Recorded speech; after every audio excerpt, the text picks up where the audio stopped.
Boa noite. Tudo certo? Tudo tranquilo. Tá preocupado se vocês tinham recebido esse negócio? Eu não gosto muito desse recado do... Vocês recebem alguma notificação quando vocês recebem recado no celular ou não? Eu não recebo, professor. Não sei se o meu é diferente, mas eu não recebo. Mas não recebe, né? Tem que ficar olhando toda hora ali no aplicativo, então. Porque vocês têm um aplicativo no celular, não é isso? Nós professores, nós não temos.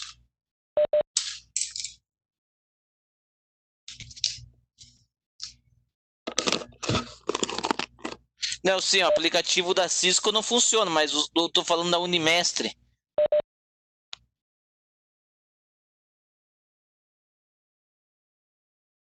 Não consegue? Nossa. Eu pensei que funcionasse bem o aplicativo, né?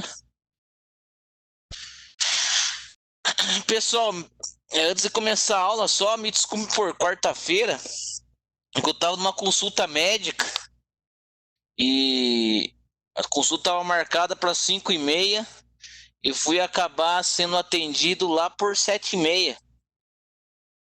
Atrasou quase 2 horas a consulta. E cheguei em casa, era até buscar minha esposa, tudo era mais de 8 horas. Então me desculpem pelo equívoco na quarta-feira. E a gente repõe essa aula de quarta-feira em uma data mais oportuna aí.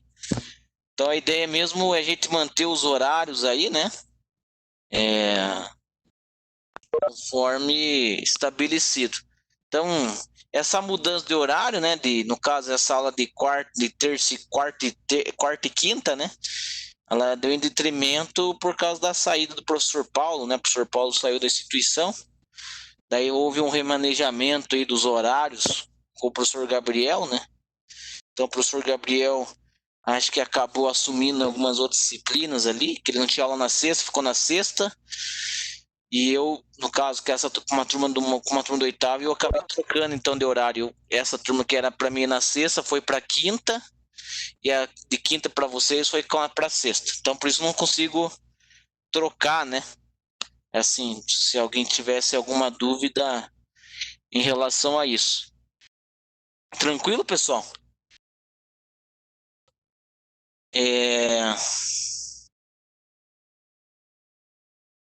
Eu acho que é isso que nós temos. Outro ponto também que queria assim, destacar é que também saiu a nota do ENAD, também já da instituição. Vocês são alunos do ENAD, né? Então, mais uma vez, assim, eu como professor, né, venho reforçar a importância, né, para a gente se dedicar aí com o ENAD, né? A nota do ENAD, felizmente, não foi as das melhores, né?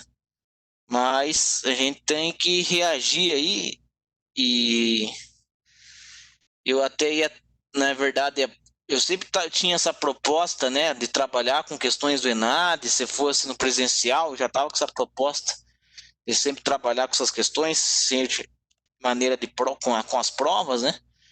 Aí como que foi essa modalidade remota aí, eu acho que não seria proveitoso, mas provavelmente quando a gente retornar aí a modalidade presencial, aí eu vou trabalhar mais com isso, né? Mas foi a primeira turma. Foi a primeira turma. Primeira turma. A primeira turma que fez.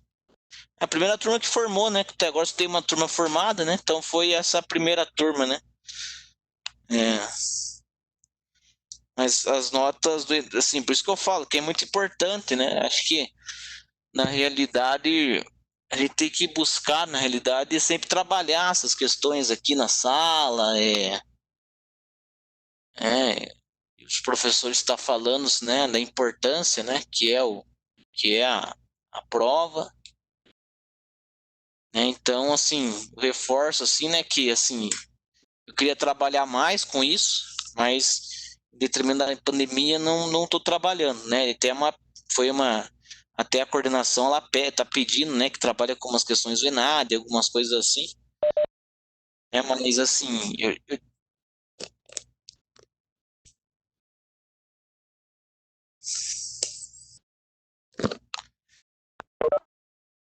é, ela entra no índice, é que na verdade são vários aspectos que entra, né, na verdade quando você vai dar a nota do curso, né, nota geral do curso, né, no caso do curso, não é só a visita do MEC, né? A visita do MEC é uma, né, que vai formar, né, a nota, o índice do curso lá. Então é uma série de coisas, né? Então a visita do MEC é uma, o ENAD é outro, então tem outros aspectos lá também que entram. Então todos esses aspectos aí vai lá e formam o índice, né, do curso. Eu falar bem certo, né, a gente assim, né, é o PPC do curso, eles, né, uma avaliação né, do projeto político pedagógico do curso. Então são uma série de critérios lá que vai impactar na nota do curso, mas das principais, né, as duas principais é a visita do MEC, vamos dizer assim, e não que as outras não sejam importantes, são importantes também, mas eu vejo assim que elas são as principais, do meu ponto de vista. É a visita do MEC e a prova do ENAD, né? Então a visita do MEC, graças a Deus, né? A gente foi bem na visita, né? Não, assim, se for ver não foi mal na visita. Só essa questão do ENAD aí que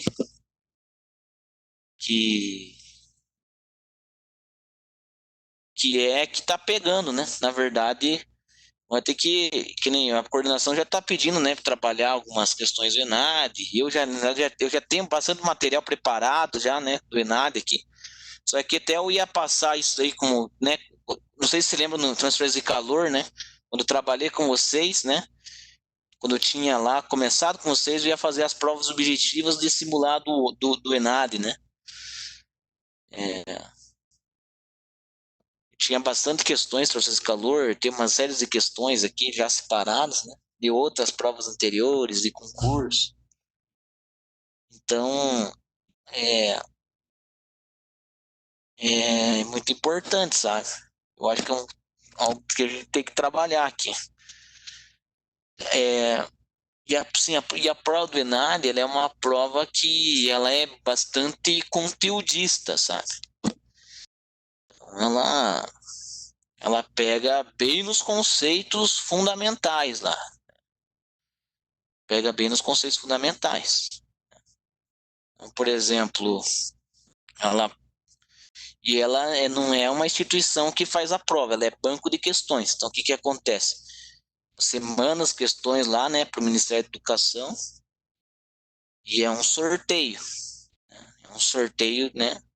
Lógico, passa por um crivo, né, para ver se está correta a questão, essas coisas.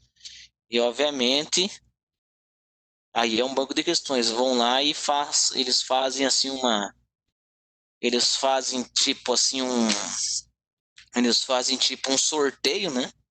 E daí tem a prova. Então a prova do ENAD, assim, só para vocês entenderem, né? Alguém já pegou para ver alguma prova do ENAD ou não? Juliano, Antônio, Flávia? De engenharia mecânica, não, professor. Nunca pegou. Nossa, só de Eu acho economia. interessante vocês baixarem, sabe? Baixarem algumas provas, sabe? E dando uma olhada, se familiarizando, né? Assim, a prova do ENAD, ela tem uma parte que é objetivo, assim, das exatas, né? Vamos dizer assim, na engenharia mecânica tem conhecimentos gerais, assim, que são mais a parte de conhecimentos gerais e a parte de conhecimento específico. Então, todas as questões, elas são contextualizadas, né? Ela traz ela não são questões diretas, assim. Como a gente trabalha, por exemplo, em prova. Tipo, dá o problema e calcule, por exemplo. Selecione o perfil de viga. Não, ela não é assim a prova. A prova ela é contextualizada. Então, ela tem um contexto. Sim, por exemplo, ela vem um texto. Geralmente, ela vem um texto. Vai contextualizar aquela informação. Ela traz um verbo de comando, geralmente. Por exemplo, assinalar, calcular, sintetizar, né? Ela traz um verbo de comando e aí você responde questões. Então ela tem um cunho assim interpretativo, né, de você, do aluno conseguir contextualizar, né, por exemplo assim, conseguir contextualizar, conseguir entender aquela contextualização e com base naquilo conseguir responder a questão, né? O que eu percebo é que as questões não são questões complexas, na grande maioria. Só que elas são bastante conceituais, assim.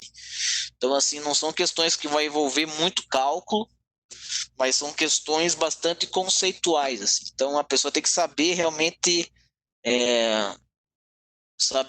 o conceito por detrás. Eu já tenho trabalhado com as provas ENAD já faz um tempo. Outro ponto, por exemplo, se eu dar um exemplo assim, né? Eu trabalhei com disciplinas de ciências materiais com questões do ENAD. Por exemplo, você cai, por exemplo, a questão de força cortante lá, né? Eles vão fazer uma contextualização e aí vai ter um carregamento, por exemplo. Aí, né, com base naquele carregamento, né, com base nas equações, né, só com base no conceito, teoria. Por exemplo, você vai assinalar qual que é o momento fletor, né, força cortante para aquele tipo de carregamento. Então, tem assim, as questões. Então, o que eu percebo que cai bastante, assim, cai circuito de Moore, quase todo ENAD cai, né? Tipo assim, eles vão selecionar resistências materiais lá, né? Então, são assuntos que a probabilidade é muito alta de cair. Circuito de Moore, deixa eu ver o que mais. Termodinâmica, sempre cai um ciclo termodinâmico lá. Todas as provas que eu peguei tinha ciclo termodinâmico. Aí tem, por exemplo, lógico, isso pode vir um ano que não tenha, porque como eu falei, é sorteio, né? Sorteio. Mas, em geral, existe probabilidade de ter mais, né, questões ali, né, determinado assunto, até pela questão de um assunto ser muito longo. Por exemplo, ciclos termodinâmicos. O ciclo termodinâmico é uma disciplina só de ciclos. Então, a probabilidade de cair um ciclo termodinâmico é muito alto. Processo de transferência de calor, condução, convecção, principalmente condução e convecção, e radiação. Espectros de calor, né, vai ser sorteado um ponto dessas áreas térmicas. Então, a probabilidade de cair uma questão de envolvendo transferência de calor é altíssima. E a maioria das provas cai. E daí, depois dessas questões objetivas, tem questões discursivas também. Questões discursivas também. Então, eu acho uma prova cansativa, sabe? Mas eu provavelmente aí, se voltar essa normalidade aí, queria já estar trabalhando com vocês esses pontos, mas assim, nessa modalidade de remota, eu não sei se seria proveitoso pelo fato que eu acho que o INAD, cada um tem que pegar e fazer sozinho esses simulados, assim, né? Uma avaliação para a pessoa ir pegando, né? É igual vestibular, né? Igual vestibular. Infelizmente, né? Que nem eu falo, o INAD não é a melhor maneira de avaliar a qualidade do ensino, mas é algo que existe. É a que existe.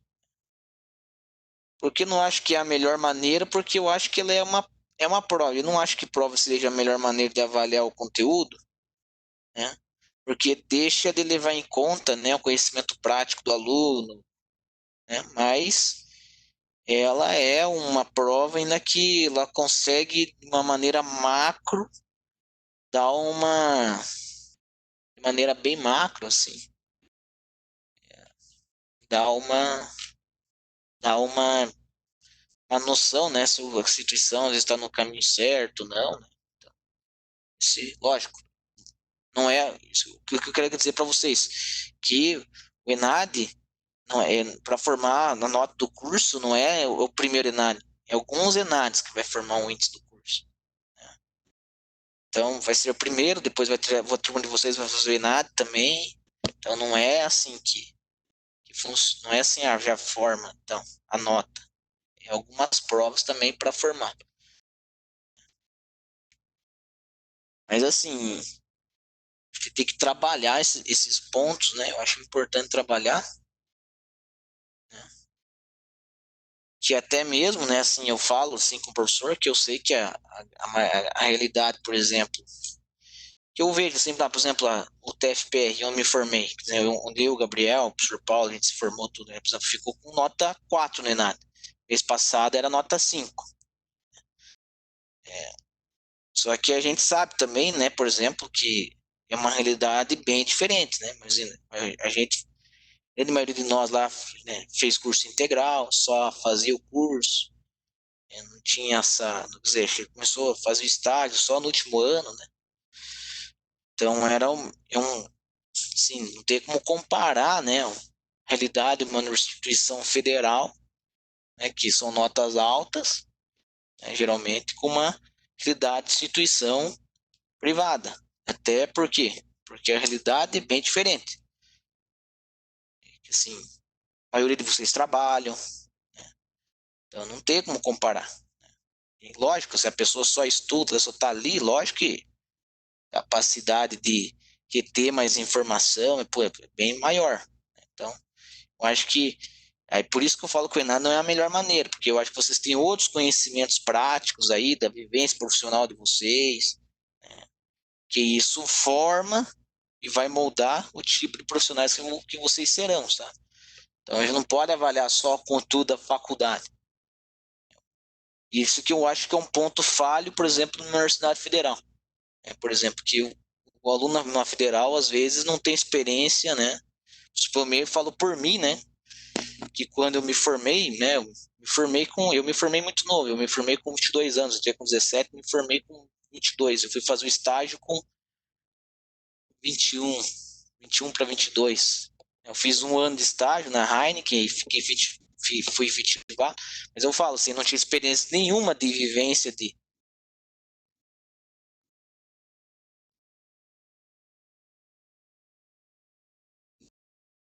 né, de campo.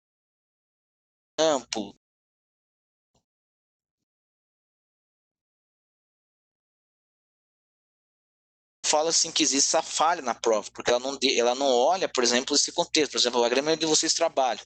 Então, se você hoje colocar, por exemplo, a experiência de vocês, a experiência de vocês, por exemplo, uma entrevista, vamos dizer, no setor de manutenção, por exemplo, um que trabalha e um recém-formado, a experiência de vocês é muito acima, é muito acima. E o mercado hoje, eu falo assim porque eu estou me acompanhando, sempre estou uma empresa ou outra, eu vejo que o mercado, ele não quer, às vezes, aquele profissional que é o mais inteligente. Não quer o profissional mais inteligente, mas ele quer, às vezes, o profissional que resolva o problema deles.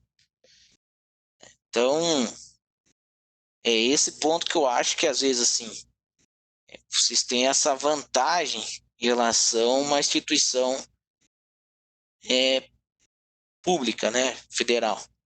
Só que, em contrapartida, por exemplo, eu quero seguir, por exemplo, uma carreira mais acadêmica, fazer um mestrado, quero seguir, por exemplo,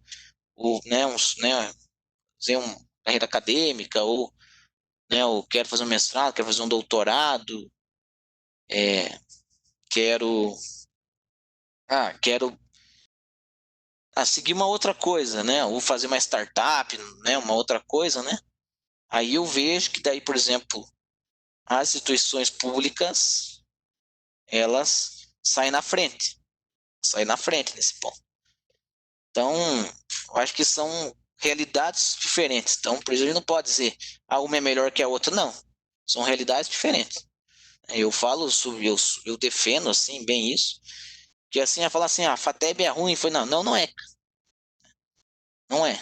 Eu acho que aí a FATEB, ela, lógico, não é, tem assim as suas, como qualquer instituição vai ter suas deficiências, mas também tem muitas qualidades. Então a gente tem que começar a apontar para as qualidades e querer trabalhar nas qualidades, né? Não trabalhar naquilo que é ruim, né? Porque aquilo que é ruim a gente tem que melhorar. Mas aquilo que tem de melhor, a gente tem que buscar nossa excelência naquilo que tem de melhor. Então, eu acredito que a FATEB aí, ela tem grandes pontos positivos, muito bons. Principalmente esse ponto que eu falei aí, né? De vocês estarem, a grande maioria de vocês estarem nessa vivência profissional. E, obviamente, vocês aí despontarem vagas melhores, né, no mercado de trabalho, né, promoções, outras coisas, e pessoas aí que ainda tem que ingressar no mercado. Que é isso que é a verdade, né? Por exemplo, um cara de uma federal, né? É meu caso, o caso do professor Paulo, o professor Gabriel ali, quando se formaram, nós todos nunca tínhamos pisado numa empresa. Lógico, de quando foi para o estágio ali foi diferente. Só que daí que acontece? Às vezes o cara começa a ficar muito tempo lá, né? Gente que fica 7, 8 anos, né? Daí que acabou. O cara nunca vai achar emprego também, né? Porque o cara ficou 8 anos lá, nunca trabalhou, nunca fez estágio, né? Então tem esses pontos, né? Tranquilo, pessoal? Isso que a gente tem que trabalhar, então, só, tipo assim, só para fechar, né? Então a gente tem que trabalhar essas questões do ENAD aí. E, obviamente, né? Assim, que eu quero que vocês tenham essa visão que a instituição ela não é ruim, né? Que vão pensar, a instituição é. Não é, cara.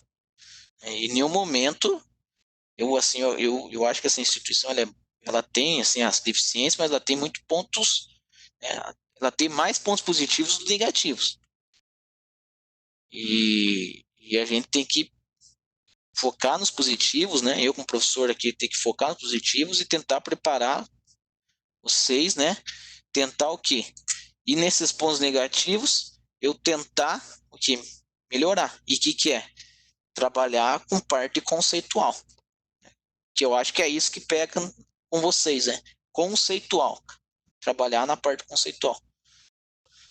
Então, por isso que eu foco aqui nas aulas diferentes, né?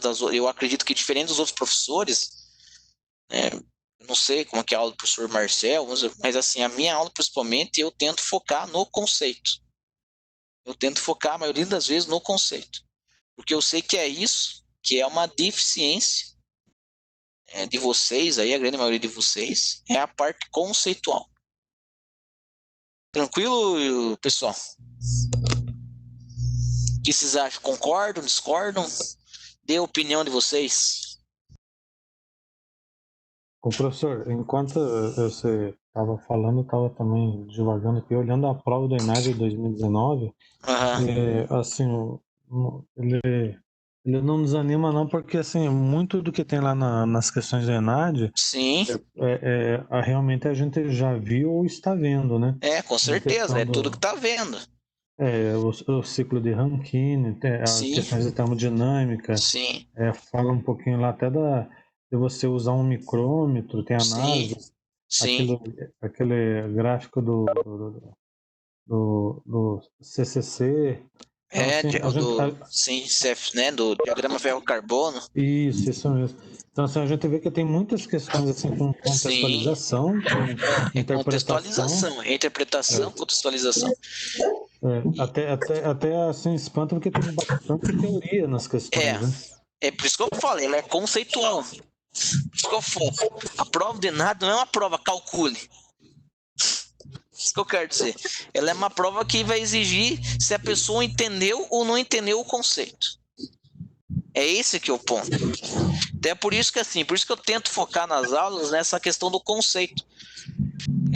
Eu acho que assim, as minhas provas, essas provas que eu dei, eu vejo que essas provas que eu tô dando, olha assim, não é a prova.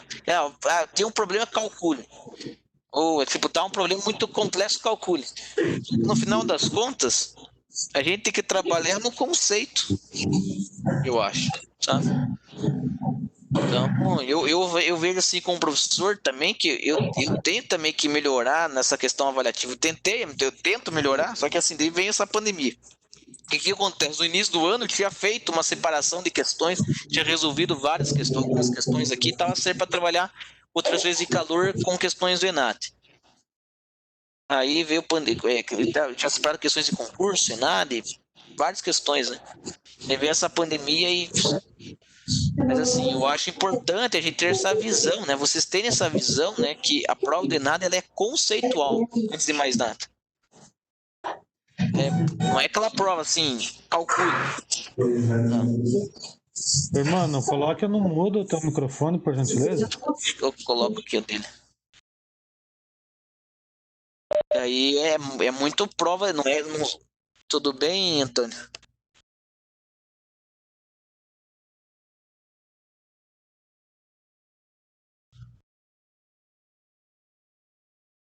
Aham.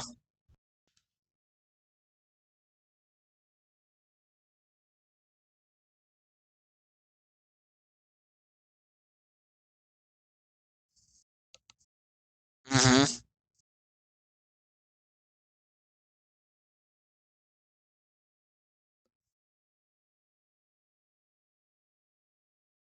Aham.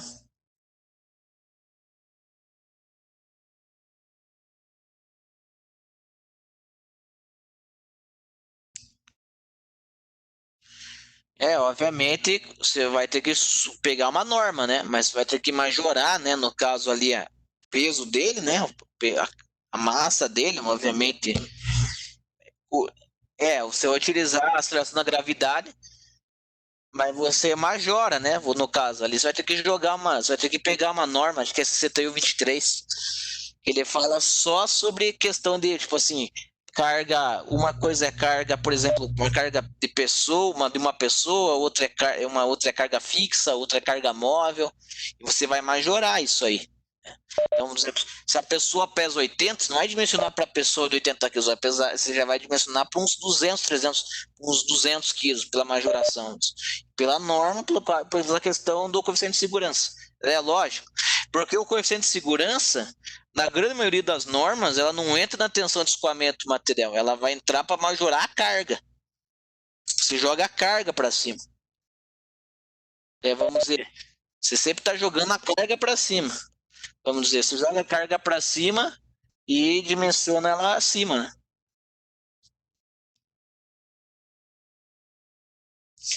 Uhum. Sim. É, sim, mesma coisa. Que geralmente telhado é uma parada, mas o pessoal tem bastante medo, né? Fazer serviço em altura, tem que abrir PT, de avaliar a estrutura, se tal, não tá, sempre tem que trocar linha de vida ao redor ali. Por exemplo, eu já prestei serviço, por exemplo, em empresas que além da cobertura, por exemplo, estavam instalando uma rede de circo embaixo. Então, se a pessoa caísse, ainda tinha essa rede de circo ainda, por baixo da cobertura. Sabe aquelas redes de circo que cai, o malabarista, assim, né? Aquele cara cai. É, é, sim, sim. É.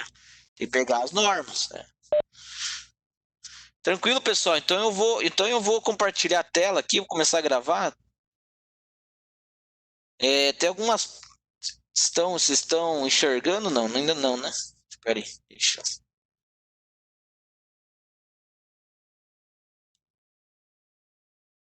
Estão enxergando?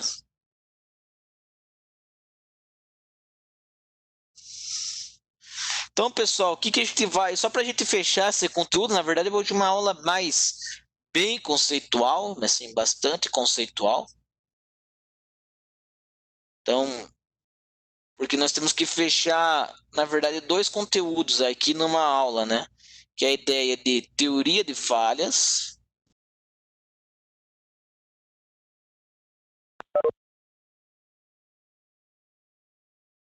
e da fadiga, né?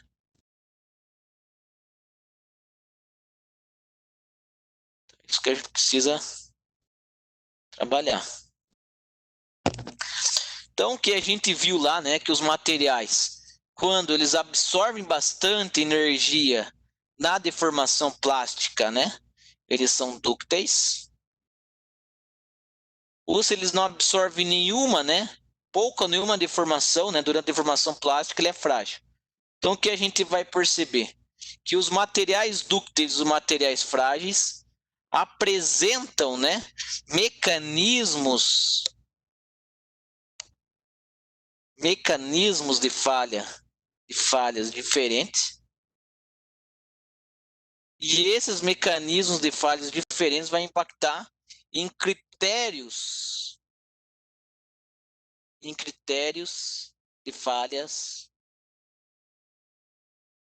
diferentes também.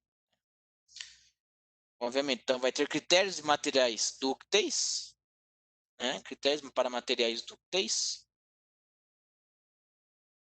Vou escrever aqui. E critérios de falha para materiais frágeis. Então, quer dizer, os materiais têm comportamentos mecânicos diferentes. Ou ele é dúctil ou ele é frágil.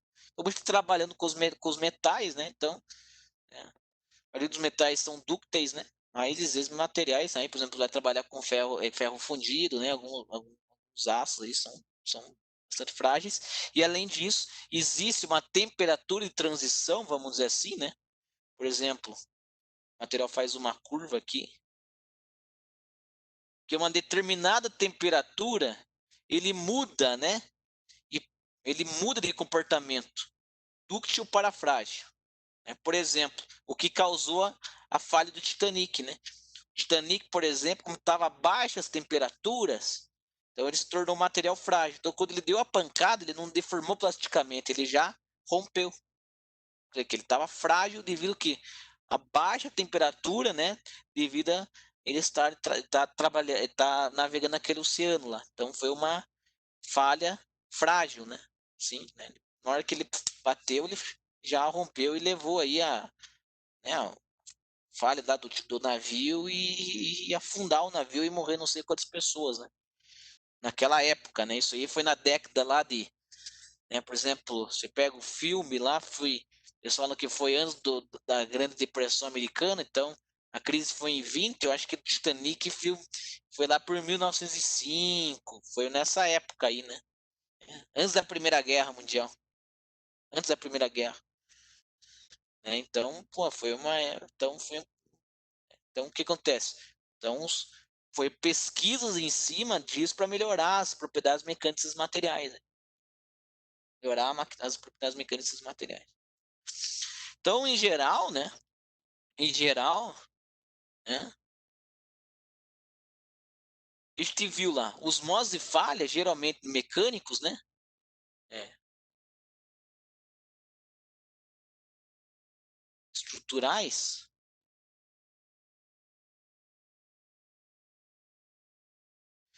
né? Sempre serão modos de falhas dependentes do tempo, vamos dizer assim, dependentes do tempo, ou, né, caso independentes.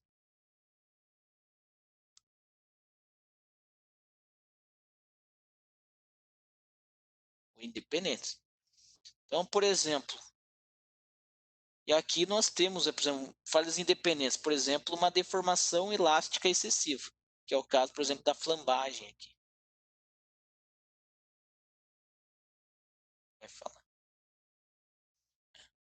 A deformação plástica lubrificação generalizada também é uma independente do tempo. Isso aqui vai ser por uma, por uma sobrecarga. Uma sobrecarga. Que a solicitação, né, que eu estou colocando sobre o sistema estrutural, ele é maior que a resistência dele. E a fratura, que vai ver que vai ter fraturas, né, que serão dependentes do tempo,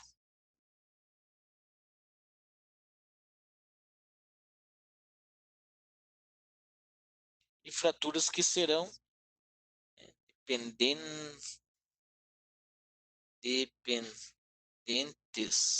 do tempo, e alguma fratura vai ser independente. Então, a fratura a gente vai ver aqui que vai ser uma fratura por fadiga, né? A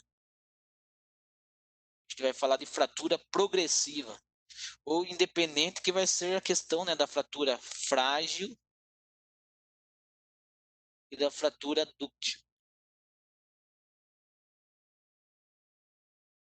Fratura frágil ou fratura dúctil. Que são mecanismos de falha diferentes um para o outro. Então, por exemplo, o que é a deformação elástica excessiva? Por exemplo, eu tenho uma viga aqui, né? Eu tenho uma viga aqui e ele teve uma flecha, né? De uma deflexão, né? Uma deflexão. Sabe, né, que é a equação da deflexão, né? Algo assim.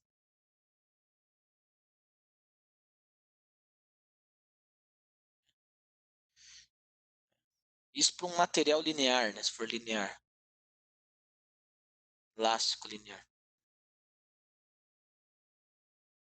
Obviamente, então, ele sofreu uma grande deformação aqui, ó, por exemplo. Uma grande deformação. Então, essa deformação excessiva vai causar uma instabilidade estrutural, né? Que isso aqui não respeita uma determinada norma. Então, é um modo de falha. O outro é a flambagem, né? Essa é a questão da flambagem.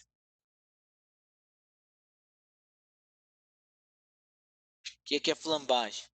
Flambagem, eu aplico uma carga P aqui, né? É compressiva.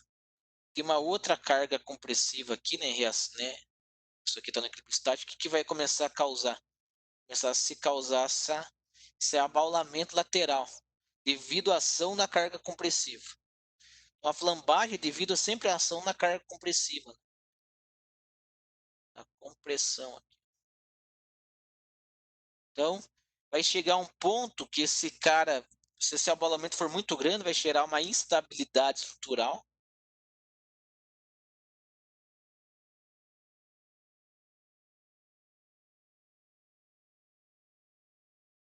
E que vai fazer isso a estrutura colapsar, por exemplo.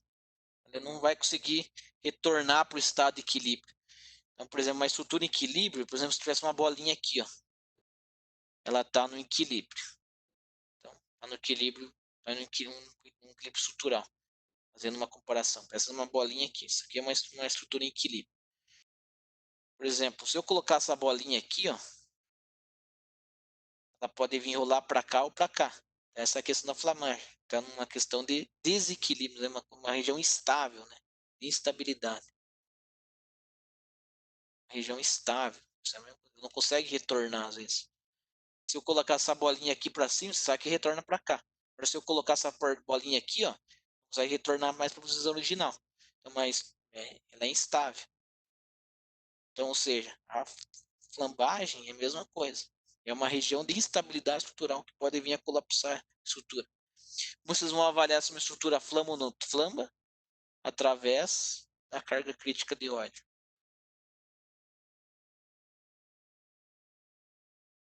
Vocês vão ver com o professor Marcel, com certeza. Que é o P crítico.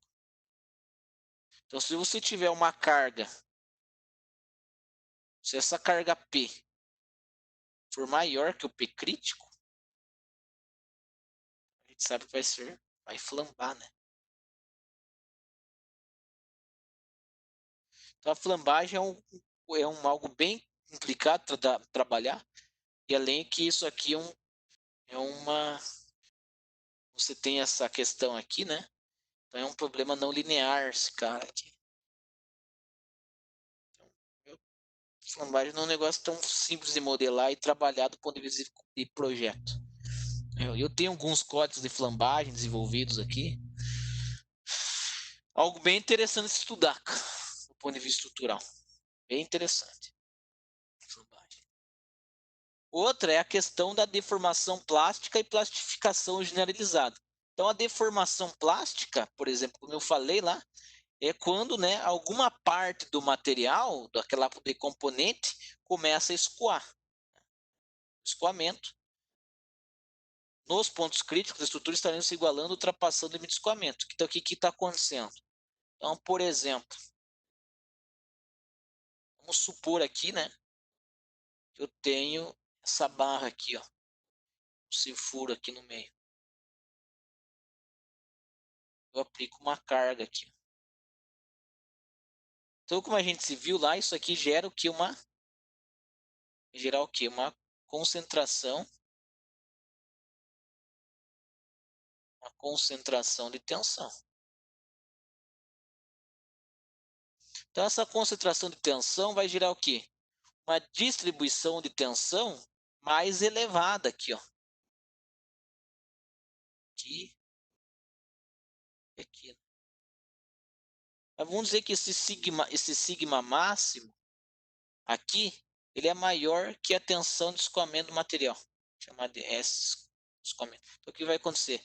Essa região aqui vai, por exemplo, essa região aqui vai plastificar, ó. Só que eu ainda tenho toda essa parcela de material elástico. Tenho toda essa parcela de material elástico. Mas vamos supor, então, que eu começo a aumentar progressivamente essa carga aqui. Então, o que vai começar? Vai chegar um ponto que toda essa seção vai plastificar, que é a ideia da plastificação generalizada.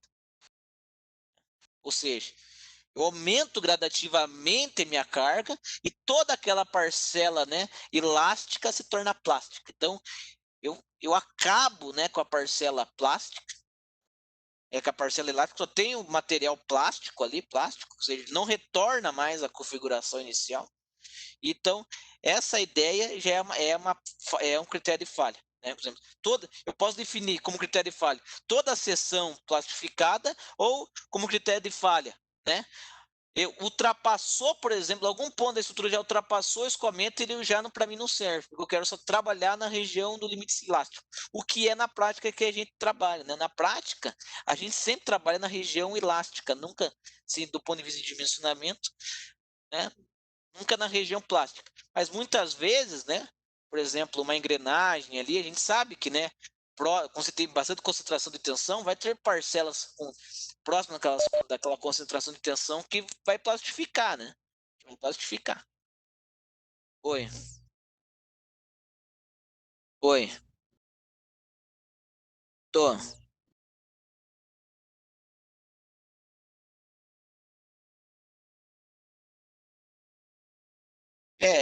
Na verdade é uma chapa, né? É uma chapa assim, ó. Uma chapa com furo.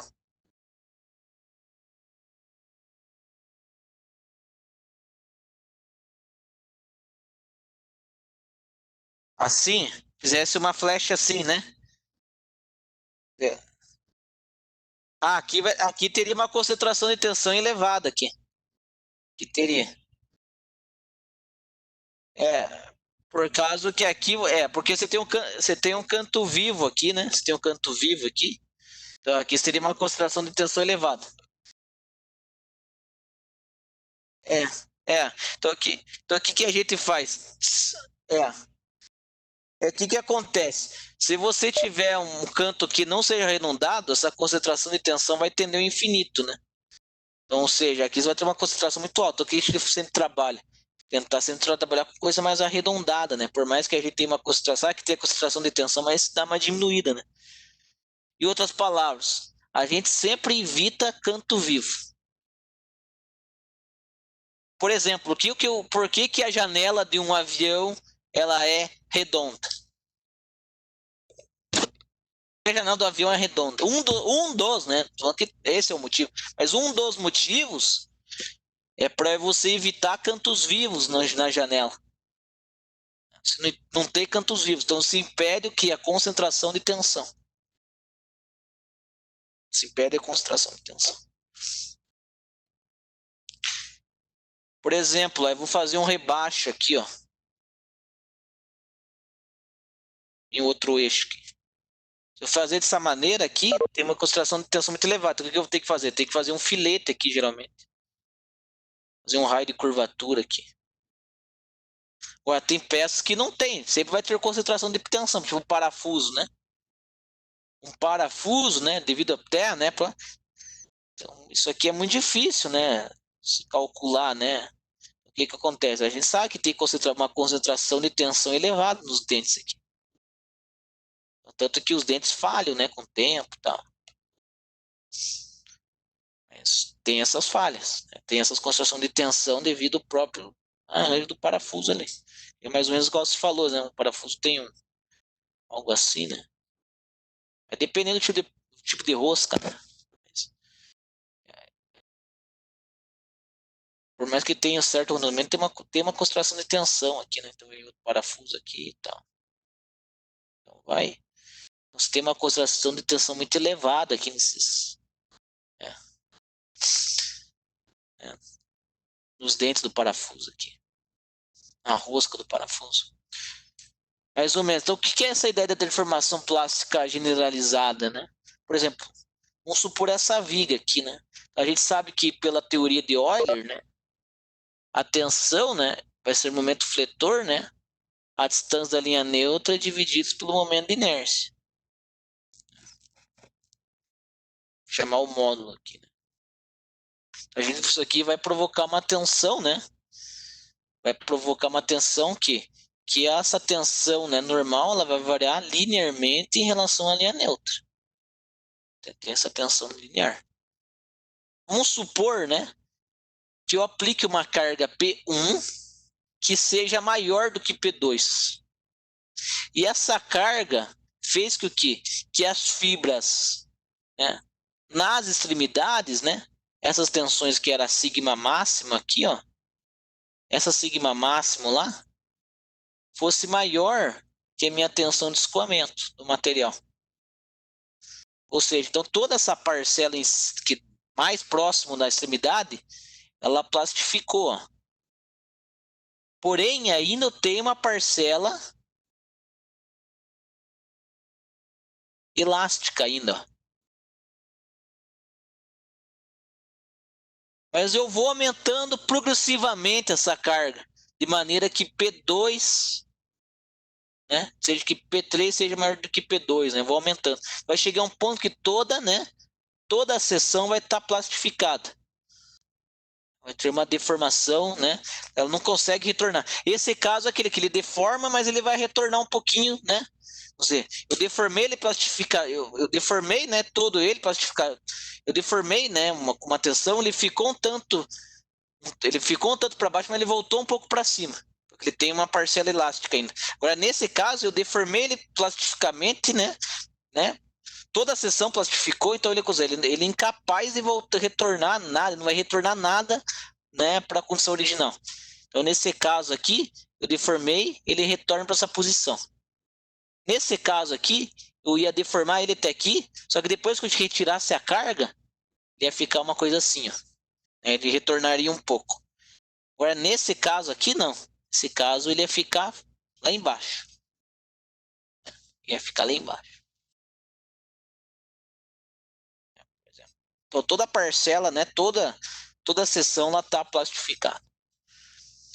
Aqui é a questão de uma plastificação, né, que é plastificação, aqui é uma deformação plástica, né, e aqui é a questão, né, da plastificação, né, plastificação generalizada.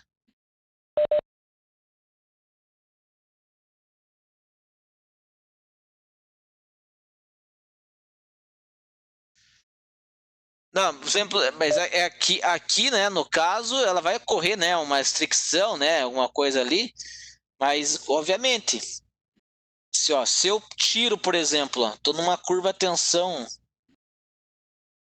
uma curva tensão deformação, eu retirei aqui, tal, passou o escoamento, que esse caso, ele voltou aqui, ó, né, ele voltou aqui, então, para retornar para esse cara, eu vou aplicar a mesma carga, então ele vai ter que, né, ele vai ter que passar desse ponto aqui. Ou seja, a gente sabe, né, que ele sofre esse encruamento, vamos dizer, do material. Mas o que acontece? Vai chegar um ponto que se vai encruar tanto que ele vai romper, né? Que ele vai romper. Mas quando você, né, aqui a gente não está avaliando a ideia, né, se está ganhando propriedade mecânica ou não, que é a ideia do encruamento. Aqui a gente está avaliando a ideia do quê? Né? Que, por exemplo, passou um pouco. Ali o material não falhou. Por que não falhou? Porque ainda tinha região plástica. Mas chegou a um ponto, né, que toda a seção plastificou. Mas ainda ele não fraturou. Mas esse cara aqui já não serve do ponto de vista estrutural. Do ponto de vista estrutural, ele já não serve mais nada. Ele já perdeu a função estrutural dele. Já perdeu a função estrutural. Ele já perdeu a função estrutural. Aqui nesse caso, ele pode estar desempenhando ainda a função estrutural, né? Quase que de uma maneira bem limitada, mas desempenha um pouco. Mas aqui ele está desempenhando, né? O que a gente quer? A gente quer evitar essas duas. A gente quer evitar essas duas situações. Isso do ponto de vista de projeto, né? Do ponto de vista, por exemplo, de processos de fabricação, a gente quer aumentar a propriedade mecânica do material, né? Você faz processo de encruamento, vai deformando, você vai deformando, né?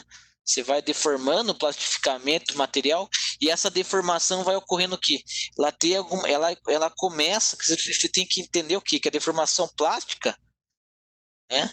Ela está mais relacionada ao quê? Ao movimento de discordâncias do material, né? Ou seja, discordâncias, né, que vão se movimentando uma em relação à outra. Próximas aqui, a tensão máxima de cisalhamento. Então, à medida que você vai deformando o material, né, o que vai acontecendo? Você vai diminuindo o grão, essas coisas, que vai acontecendo? Vai tendo uma, na verdade, que você tem, na verdade, que você tem uma restrição ao movimento de discordância.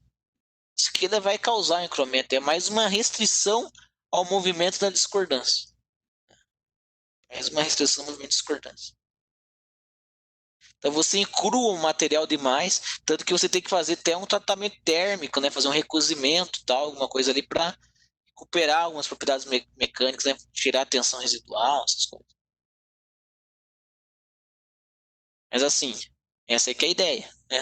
A gente está olhando sempre do ponto de vista de projeto, não estamos olhando do ponto de vista de processo. A gente quer trabalhar, né, num ponto que o material não entre na região plástica. Então a fratura frágil, né? Então nesse momento, falando um pouco da fratura, a fratura frágil são aquela fratura que vão ocorrer nos materiais frágeis, né? Óbvio. Que são o quê? Que são os materiais frágeis? São aqueles materiais que são caracterizados que pela ausência da deformação plástica.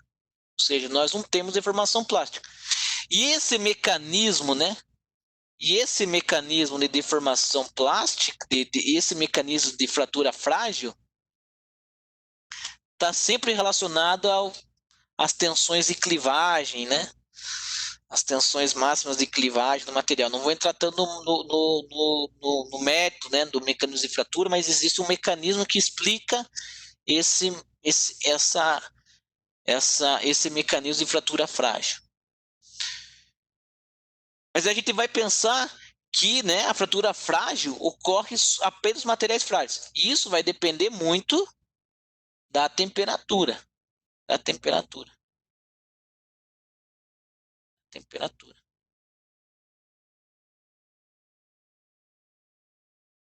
Da temperatura. Em geral, quanto mais alta a temperatura, o material tende a ser mais dúctil. E dependendo da estrutura cristalina, né, dependendo da estrutura cristalina do material, isso aqui vai depender da estrutura cristalina, se é CCC, CFC, né, se é o cúbico de corpo centrado, cúbico de face centrada, vai ter, né, os materiais vão ter uma temperatura de transição, ou seja, eles passam, né, de ter um comportamento dúctil e passam a ter um comportamento frágil. Então, né? Por exemplo, aqui, ó. Então, materiais, né, que são dúcteis podem me apresentar comportamento frágil, principalmente corridas em baixa temperatura, que é o caso do navio aqui. Ó. Esse é um navio aqui. Né? Por exemplo, baixa temperatura, o material se comportou como frágil, alguma coisa aqui fez aqui, fez essa fratura do material aqui. Não só isso, né, mas perde, né, se comporta de maneira frágil. O outro, por exemplo, são a fratura dúctil, né? A fratura dúctil, ela é caracterizada, então, pela presença de um fluxo plástico. O que acontece? Se eu colocar um material dúctil, como o Antônio já falou, a gente vai ver, se colocar esse cara no ensaio de tração, você vai ver que vai ocorrer essa restrição no corpo de prova. Essa restrição no corpo de prova.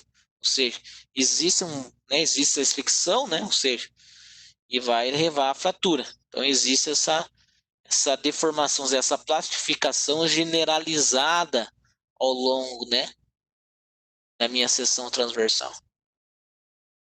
Agora, o material que é frágil, por exemplo, no ensaio de tração, vai ver que a superfície vai ficar reta aqui.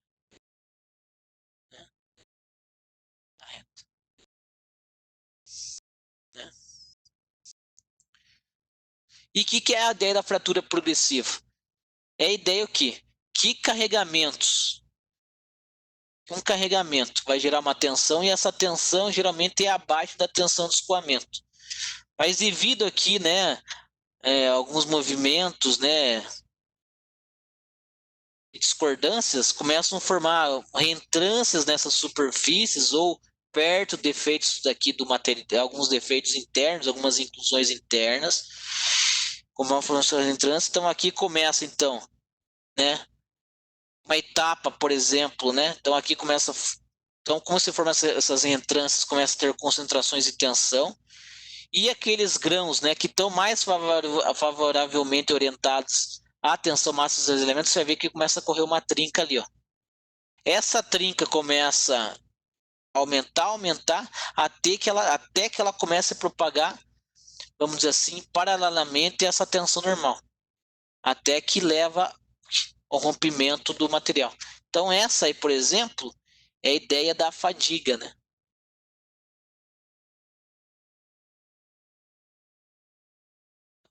Ela é uma falha dependendo do tempo devido a solicitações cíclicas do meu material. Você vai tendo um processo aqui, vai formando reentrâncias aqui, propaga uma trinca, vai chegar, essa trinca vai crescer, obviamente, isso aqui vai crescer, isso aqui vai crescendo gradualmente, até que isso aqui rompa o material. E 80% dos componentes falham por fadiga. Principal modo de falha.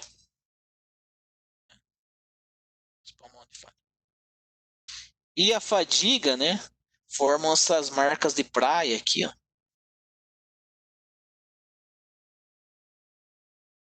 Devido à oxidação, né? Então, às vezes um analista de falha, né? O cara vai fazer uma análise de falha, ele vai pegar esse cara, vai colocar no microscópio, ele vai colocar, por exemplo, vai ver as marcas de praia. Essas marcas de praia aqui, dependendo da orientação, vai me dar uma ideia de como é a solicitação, né? Dá uma solicitação até que ele vai achar o ponto da trinca, onde ocorreu o ponto que ocorreu a falha. O ponto onde começou a trinca. E aí consegue fazer um plano de ação, né, para evitar a falha.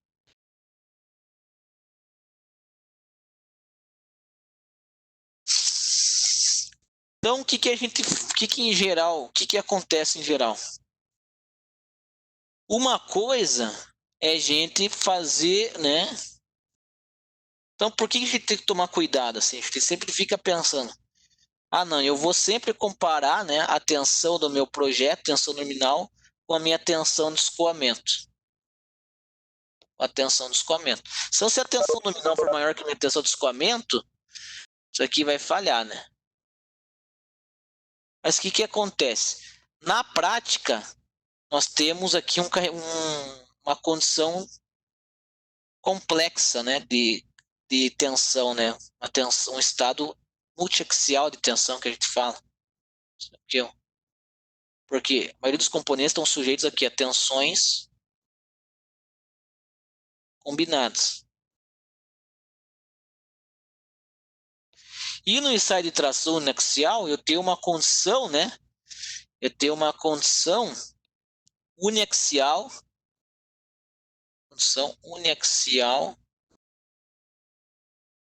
de tensão. Então a ideia é, eu vou comparar, né, os dados, né, do ensaio de tração uniaxial com o estado multiaxial de tensão. De uma certa maneira, eu vou pegar a tensão no ponto, vou procurar a orientação mais favorável, né, que é a ideia do sigma 1, sigma 2, sigma 3, as tensões principais, e com base nisso eu propor um critério de falha. Então, o que acontece? Então, uma coisa é o estado uniaxial. Então, como que eu posso correlacionar estado uniaxial no ensaio de tração com o meu estado de tensão aqui, né? Um estado de tensão aqui, né, no meu componente, e saber que esse cara aqui tem um coeficiente de segurança tal para um determinado carregamento. Então, isso aí a gente vai ver como calcula. Por exemplo, no ANSYS, né, que é um programa de elementos finitos, ele até dá aqui, né, ele até dá aqui um gráfico aqui, ó, ele dá as tensões, né, do critério de falha, e ainda está um gráfico aqui, ó, com, né, o coeficiente de segurança. Isso aqui por simulação estrutural. Então, isso que a gente quer ver, né? Então, por exemplo, você vai correlacionar, né, o estado de tensão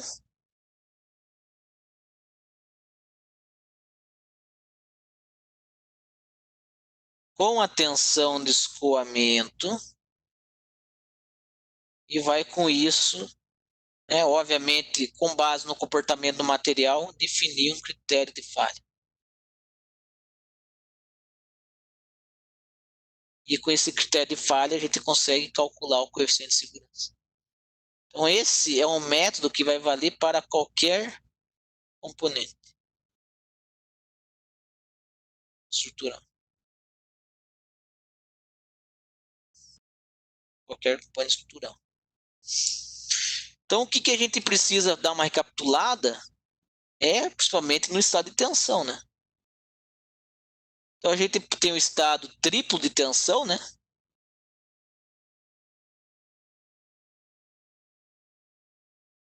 Ou estado plano. Nós temos estado plano. O que acontece? Você lembra que nós tínhamos lá a minha peça, né? A minha peça. Aí tínhamos um carregamento combinado aqui, né? Vários carregamentos.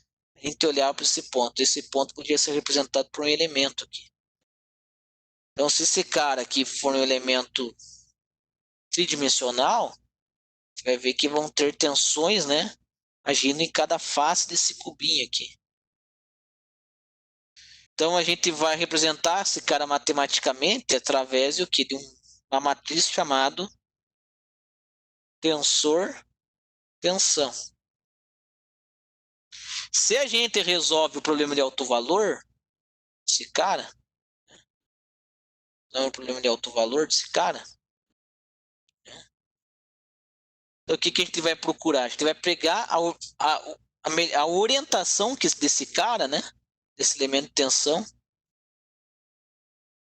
que vai me fornecer, né, as tensões normais máximas, né, e as tensões ali, um outro plano que vai me fornecer as tensões de isolamento máximo. Então, se eu tiro o determinante desse cara aqui, né, isso aqui vai chegar em um sistema de equação, e esse sistema de equação vão ter três raízes: sigma 1, sigma 2 e sigma 3. Então, sigma 1 sempre vai ser maior que sigma 2, que é maior que sigma 3. Aqui, ó.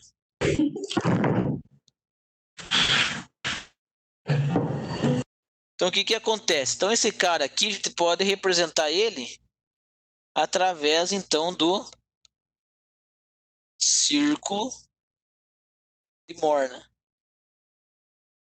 do círculo de Moore. Então, ou seja, as linhas aqui das abscissas são tensão normal e das ordenadas a tensão de cisalhamento. Eu pego esse cara, né, represento geometricamente, eu vejo que então tem um círculo, né, maior e 2 círculos circunscritos aqui. Né? E com base nisso eu tiro essa tensão de cisalhamento máxima, mas tiro outras tensões aqui também de cisalhamento. Então, esse estado triplo de tensão. Outro é o estado plano de tensão, né?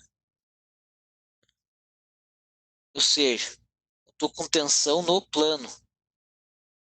O que a gente vai considerar sempre, né, que a minha sigma z é igual a zero, mas pode ser sigma x, sigma y, né? Pelo menos uma das componentes de tensão normal vai ser igual a zero. Então, perceba, né, que aquele estado de tensão aqui, ó, né, vai ser o quê? Reduzido ao quê? A uma matriz 2×2. Calculo os problemas de alto valor, novamente. Eu vou ver que eu tenho duas AIs. Sigma A e sigma B. Então, esse cara vai me fornecer duas tensões principais também. Só que, o que vai ser? Pelo menos uma dessas tensões principais, como eu falei, eu tinha três tensões principais originalmente, sigma 1, sigma 2 e sigma 3. Mas algumas dessas, por estado de tensão, por plano de tensão, vai ser igual a zero. Então, posso ter, por exemplo, se o meu sigma A for positivo e meu sigma B for negativo, eu tenho sigma 1, que é maior do que zero, e que é maior que sigma 3 aqui, ó. E aqui é sigma 3, que seria meu sigma B, e aqui meu sigma A. Mas eu posso ter ainda o caso, né, que for zero, né, sigma A maior que sigma B, ou ainda sigma A, que é maior que sigma B, que é maior do que zero. Tem esses casos aí, ó.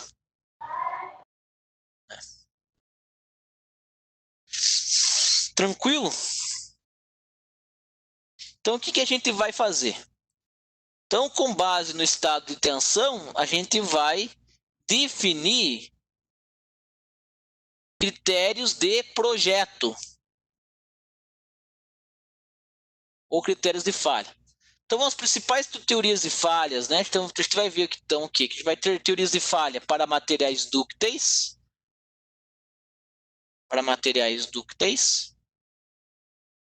e para materiais frágeis. As principais critérios de falha para materiais dúcteis é a teoria da máxima tensão cisalhante, ou também conhecida como critério de Tresca, ou, né, TMTC, né, a sigla, ou a teoria da máxima energia de distorção, que é também conhecida como teoria de von Mises-Henke, Henke-von Mises, que é a sigla TMD.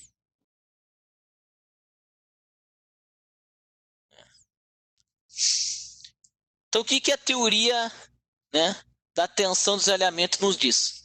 Então, a teoria da máxima tensão do cisalhamento estabelece que o escoamento de um determinado componente ocorre sempre que a tensão de cisalhamento máxima torne-se igual à tensão de cisalhamento máxima de um corpo de prova de um mesmo material sob o ensaio de tração, quando se inicia o escoamento. Então, de uma certa maneira, que ele está fazendo o seguinte: eu pego e enfio um corpo de prova lá no ensaio de tração.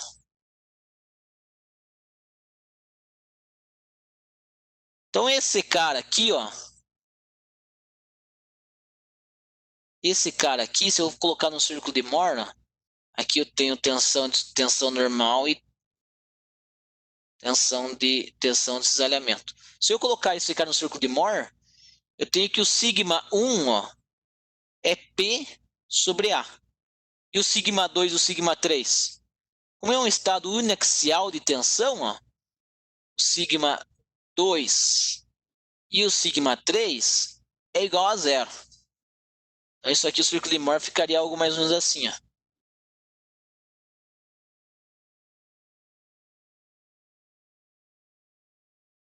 Ficaria algo mais ou menos assim.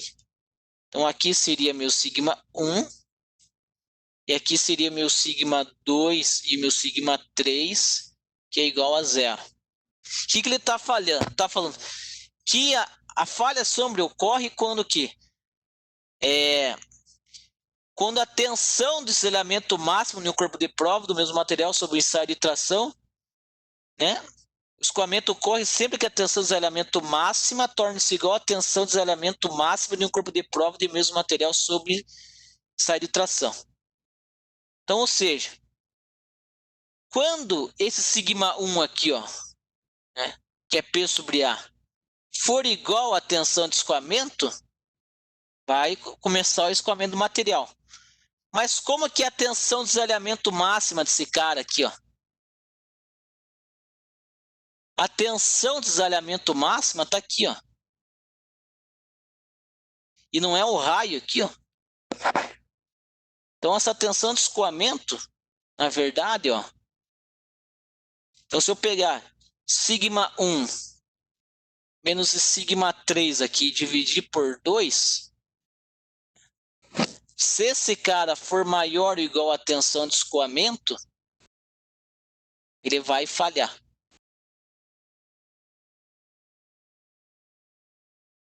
Escoamento sobre 2, né?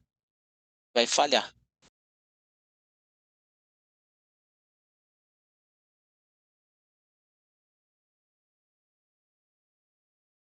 Vai falhar. Porque aqui seria o que? A tensão de cisalhamento máxima. Tensão de escoamento sobre 2. Então, ou seja, se eu insiro um coeficiente de segurança aqui, ó, então para o determinado carregamento combinado, eu consigo aqui determinar o coeficiente de segurança da estrutura. Coisa que antes a gente não conseguia analisar, né? Então esse é o critério de Tresca. O outro é o critério de von Mises.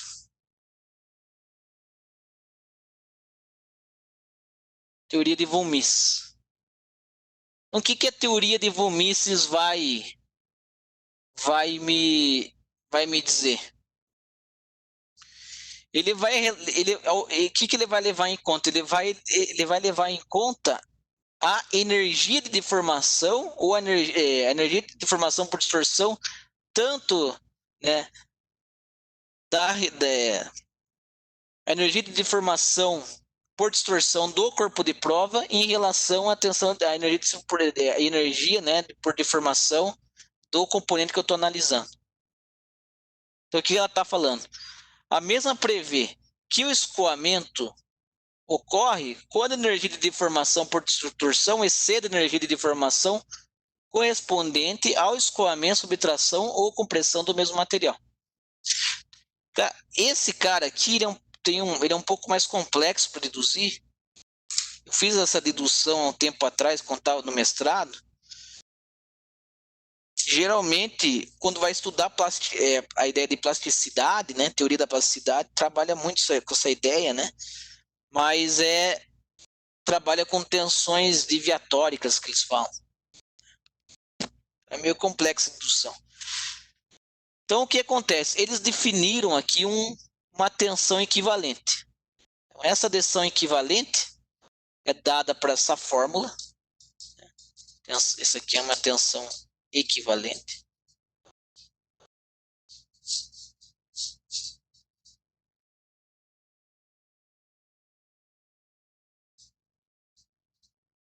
Tensão equivalente de von Mises. E ele fala o seguinte: quanto essa tensão equivalente de von Mises for maior ou igual à tensão de escoamento,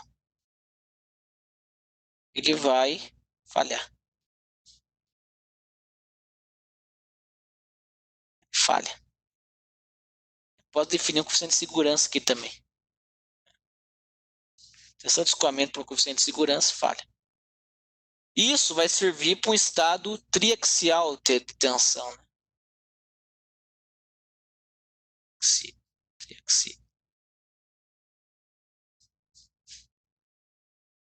Triaxial de tensão.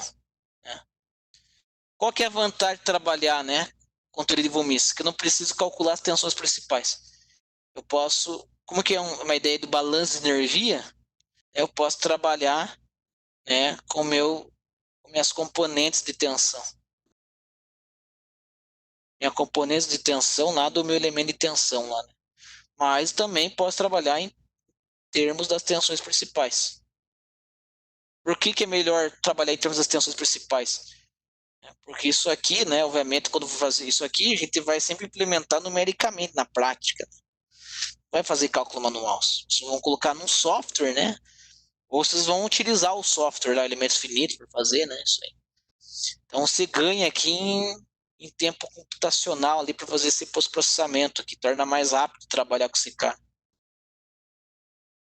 Isso aqui é uma matriz diagonal aqui, né? Fica mais rápido trabalhar com esse cara. E para o estado biaxial,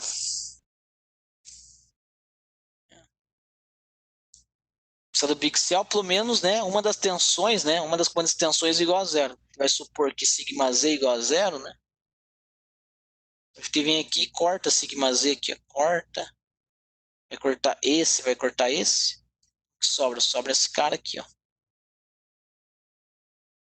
Ou em termos da tensão principal, esse cara. É a mesma coisa. Né? Se essa tensão equivalente de von Mises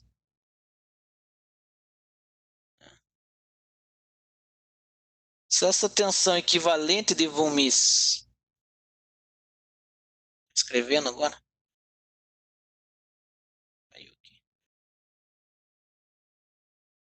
Se essa tensão equivalente de von Mises for maior ou igual, né, a minha tensão de escoamento, coeficiente de segurança, ele vai o quê? Vai falhar.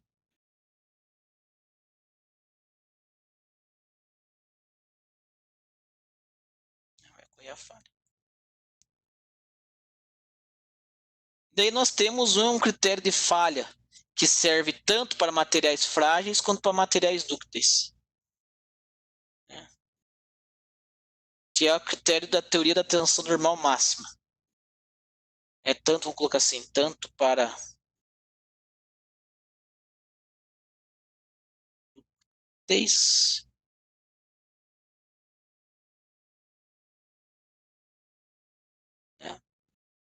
Aí o que vai mudar de um critério para outro? Vai mudar a tensão de resistência. Então, no material, para materiais dúcteis, eu vou trabalhar sempre com a tensão de escoamento. E para materiais frágeis, sempre vou trabalhar com o limite de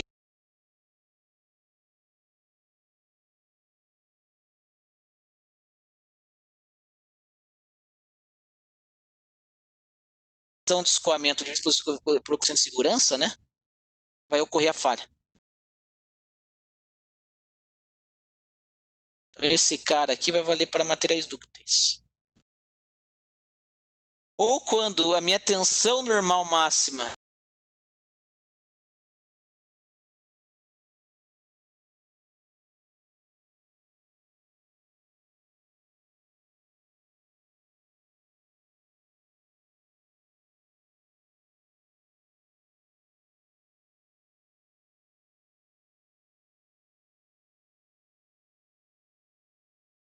tensão ao cisalhamento aqui.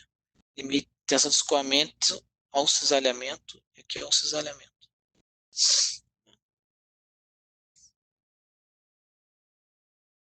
Quer dizer, desculpa pessoal, a compressão aqui. Isso aqui, tração e compressão. Porque tem materiais que vão ter comportamentos diferentes de tração e compressão.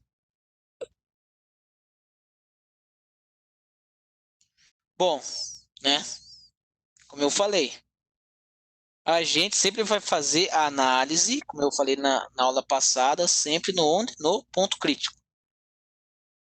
Sempre no ponto crítico. Ou seja, naquela região do material que eu tenho que concentração e tensão. Aqui, concentração e tensão. Tem que dizer que, então, como é que calcula essa concentração de tensão? Teoria da elasticidade, que é isso aqui por meio de gráficos, aqui por algumas estruturas, né? Elasticidade ou por elementos finitos. Isso aqui vale tanto para tensão normal como para tensão cisalhante. Então, a gente viu aula passada que a gente pode pegar esse cara aqui através, então, de gráficos aqui, né? Através de gráficos. Através de gráficos. E essa tabela ainda é melhor porque permite fazer o que? A interpolação ainda.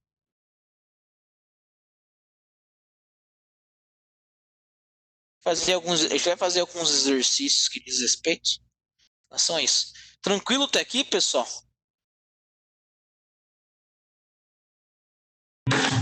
Tranquilo, professor.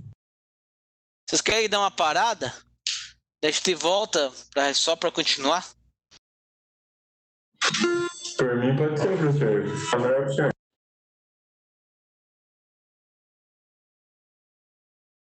Então vamos dar uma parada agora. Agora é 8h55. Nós retornamos ali por 9h10, pode ser? Não, pode ser sim, professor. O senhor que manda. Vai um pouquinho até mais longe a aula hoje.